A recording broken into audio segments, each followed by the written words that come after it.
This is chapter 15 of Danny, Champion of the World. It's called The Keeper. We sat on the grassy bank below the hedge, waiting for darkness to fall. The sun had set now, and the sky was a pale smoke blue, faintly glazed with yellow.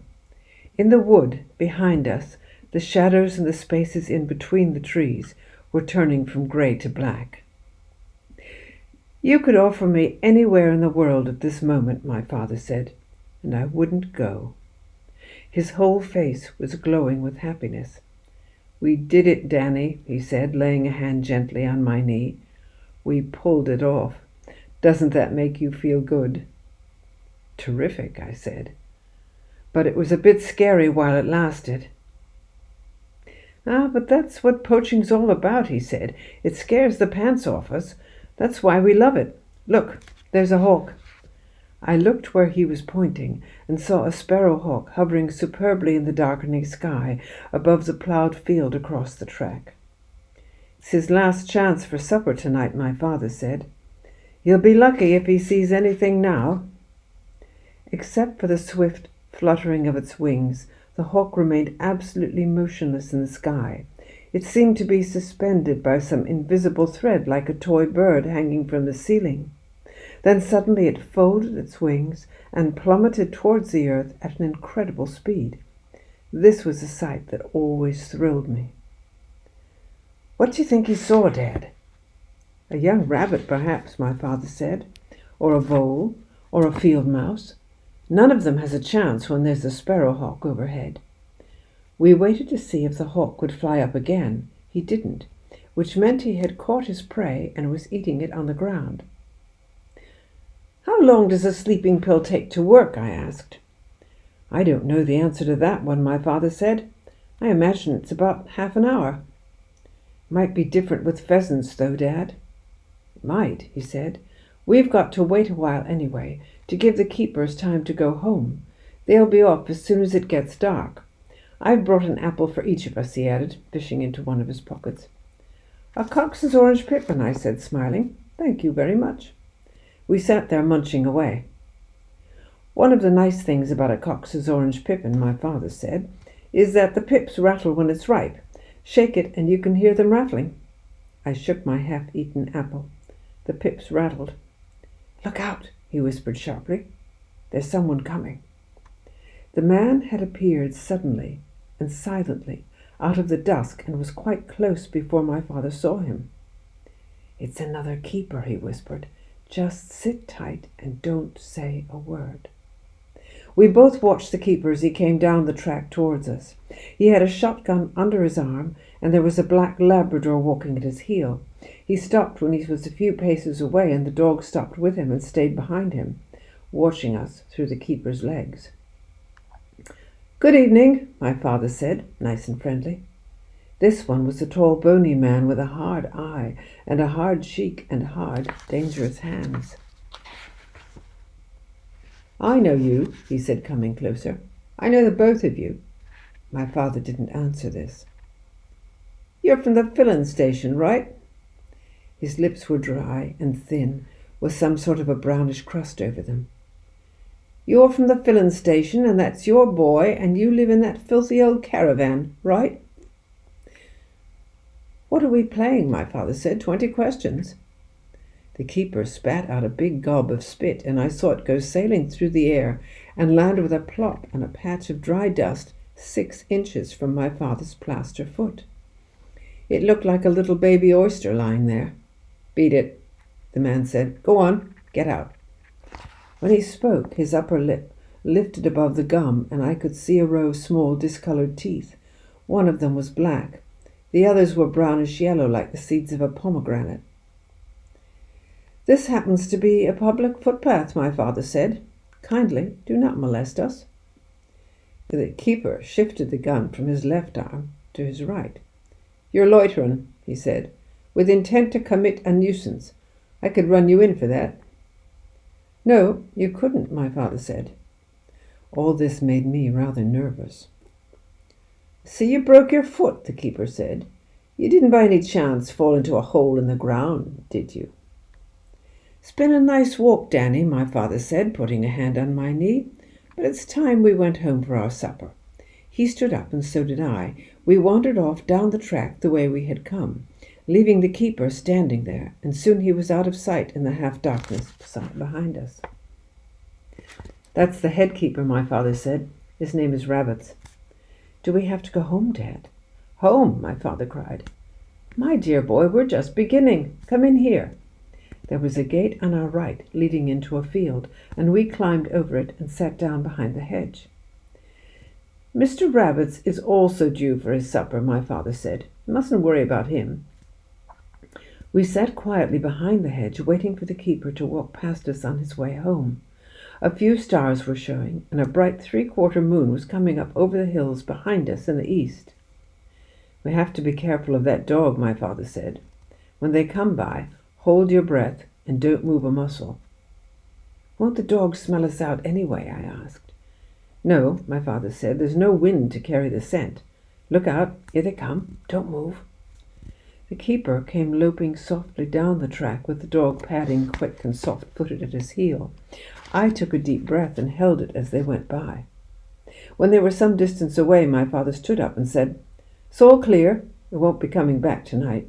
"Are you sure?" "I'm positive, Danny." "What about the other one, the one in the clearing?" "He'll be gone too." "Mightn't one of them be waiting for us at the bottom of the track?" I asked. "By the gap in the hedge?" "There wouldn't be any point in him doing that," my father said. "There's at least 20 different ways of reaching the road when you come out of Hazel's Wood. Mr. Rabbits knows that." We stayed behind the hedge for a few minutes more, just to be on the safe side. "Isn't it a marvelous thought, though, Danny," my father said, "that there's about 200 pheasants at this very moment roosting up in those trees, and already they're beginning to feel groggy. Soon they'll be falling out of the branches like raindrops." The three-quarter moon was well above the hills now, and the sky was filled with stars as we climbed back over the gate and began walking up the track towards the wood. Chapter 16. The Champion of the World. It was not as dark as I had expected it to be inside the wood this time. Little glints and glimmers from the brilliant moon outside shone through the leaves and gave the place a cold, eerie look. "I brought a light for each of us," my father said. "We're going to need it later on." He handed me one of those small pocket torches shaped like a fountain pen. I switched mine on. It threw a long, narrow beam of surprising brightness, and when I moved it around, it was like waving a very long white wand among the trees. I switched it off. We started walking back towards the clearing where the pheasants had eaten the raisins. "This," my father said, "will be the first time in history of the world that anyone has even tried to poach roosting pheasants. Isn't it marvelous, though, to be able to walk around without worrying the keepers?" "You don't think Mr. Rabbits might have sneaked back again just to make sure?" "Never," my father said. "He's gone home to his supper." I couldn't help thinking that if I had been Mr. Rabbits, and if I had seen 2 suspicious-looking characters lurking just outside my precious pheasant wood, I certainly would not have gone home to my supper. My father must have sensed my fears, because once again he reached out and took my hand in his, folding his long, warm fingers around mine. Hand in hand, we threaded our way through the trees towards the clearing. In a few minutes we were there. "Here's where we threw the raisins," my father said. I peered through the bushes. The clearing lay pale and milky in the moonlight. "What do we do next?" I asked. "We stay here and wait," my father said. I could just make out his face under the peak of his cap, the lips pale, the cheeks flushed, the eyes shining bright. "Are they all roosting, Dad?" "Yes, they're all around us. Don't go far." "Could I see them if I shone my light up into the branches?" "No," he said. "They go up pretty high, and they hide in among the leaves." We stood waiting for something to happen. Nothing happened. It was very quiet there in the wood. "Danny," my father said. "Yes, Dad?" "I've been wondering how a bird manages to keep its balance sitting on a branch when it's asleep." "I don't know," I said. "Why?" "It's very peculiar," he said. "What's peculiar?" "It's peculiar that a bird doesn't topple off its perch as soon as it goes to sleep. After all, if we were sitting on a branch and we went to sleep, we would fall off at once, wouldn't we? Birds have claws and long toes, Dad. I expect they hold on with those. I know that, Danny, but I still don't understand why the toes keep gripping the perch once the bird is asleep. Surely everything goes limp when you fall asleep. I waited for him to go on. I was just thinking, he said, that if a bird can keep its balance when it's asleep, then surely there isn't any reason why the pills should make it fall down. It's doped, I said. Surely it will fall down if it's doped. But isn't that simply a deeper sort of sleep, he said. Why should we expect it to fall down just because it's in a deeper sleep? There was a gloomy silence. I should have tested it with roosters, my father added. Suddenly the blood seemed to have drained right out of his cheeks. His face was so pale I thought he might be going to faint. My dad would have tested it with roosters before he did anything else. At that moment there came a soft thump from the wood behind us. What was that? I asked. Shh. We stood listening. Thump. There's another, I said. It was a deep, muffled sound as though a bag of sand had been dropped to the ground. Thump. They're pheasants, I cried. Wait, they must be pheasants, Dad. Thump, thump. You may be right, Danny. We switched on our torches and ran toward the sounds. Where were they? My father said. Over here, Dad. 2 of them were over here. I thought they were this way. Keep looking. They can't be far. We searched for about a minute. Here's one, my father called. When I got to him, he was holding a magnificent cockbird in both hands. We examined it closely with our torches. It's doped to high heaven, my father said. It won't wake up for a week. Thump. There's another, I cried. Thump, thump. 2 more, my father yelled. Thump, thump, thump, thump. Jeepers, my father said. Thump, thump, thump, thump, thump, thump. All around us the pheasants were starting to rain down out of the trees. We began rushing round madly in the dark, sweeping the ground with our torches. Thump, thump, thump. This lot fell almost on top of me. I was right under the tree as they came down, and I found all 3 of them immediately. 2 cocks and a hen. They were limp and warm, and the feathers wonderfully soft in the hand. Where shall I put them, Dad? I called up. Lay them here, Danny. Just pile them up here where it's light. My father was standing on the edge of the clearing with the moonlight streaming down all over him and a great bunch of pheasants in each hand. His face was bright, his eyes big and bright and wonderful, and he was staring around him like a child who has just discovered that the whole world is made of chocolate. Thump, thump, thump. It's too many, I cried. It's beautiful, he said. He dumped the birds he was carrying and ran off to look for more. Thump, thump, thump, thump, thump. It was easy to find them now. They were lying 1 or 2 under every tree. I quickly collected 6 more, 3 in each hand, and ran back and dumped them with the others. Then 6 more, then 6 more after that. And still they kept falling. My father was in a whirl of excitement now, dashing about like a mad ghost under the trees. I could see the beam of his torch waving round in the dark, and every time he found a bird he gave a little yelp of triumph. Thump, thump, thump. Hey, Danny, he shouted. Yes, I'm over here. What is it, Dad? What do you think the great Mr. Victor Hazel would say if he could see this? Don't talk about it, I said. For 3 or 4 minutes the pheasants kept on falling. Then suddenly they stopped.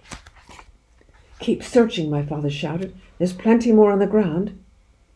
Dad, I said, don't you think we ought to get out while the going's good? Never, he shouted, not on your life. We went on searching. Between us we looked under every tree within 100 yards of the clearing, north, south, east, and west, and I think we found most of them in the end. At the collecting point there was a pile of pheasants as big as a bonfire. It's a miracle, my father was saying. It's an absolute miracle. He was staring at them in a kind of trance. Shouldn't we just take about 6 each and get out quick? I said. I would like to count them, Danny. Dad, not now. I must count them. Can't we do that later? 1, 2, 3, 4. He began counting them very carefully, picking up each bird in turn and laying it carefully to one side. The moon was directly overhead now, and the whole clearing was brilliantly lit up. I felt as though I was standing in the glare of powerful headlamps. 117, 118, 119, 120, he cried. It's an all-time record. He looked happier than I had ever seen him in his life. The most my dad ever got was 15, and he was drunk for a week afterwards, he said. But this, my dear boy, is an all-time world record. I expect it is, I said. And you did it, Danny. The whole thing was your idea in the first place. I didn't do it, Dad. Oh, yes, you did. And you know what that makes you, my dear boy? It makes you the champion of the world. He pulled up his sweater and unwound the 2 big cotton sacks from round his belly. Here's yours, he said, handing one of them to me. Fill it up, quick. The light of the moon was so strong I could read the print across the front of the sack. J.W. Crump, it said. Keston Flour Mills, London, SW17. You don't think that keeper with the brown teeth is watching us at this very moment from behind a tree, I said. No chance, my father said. If he's anywhere, he'll be down at the filling station waiting to catch us come home with the loot. We started loading the pheasants into the sacks. They were soft and floppy-necked, and the skin underneath the feathers was still warm. We can't possibly carry this lot all the way home, I said. Of course not. There'll be a taxi waiting for us on the track outside the wood. A taxi, I said. My dad always made use of a taxi on a big job, he said. Why a taxi, for heaven's sake? It's more secret, Danny. Nobody knows who's inside a taxi except the driver. Which driver? I asked. Charlie Kinch. He's only too glad to oblige. Does he know about poaching too? Old Charlie Kinch? Of course he does.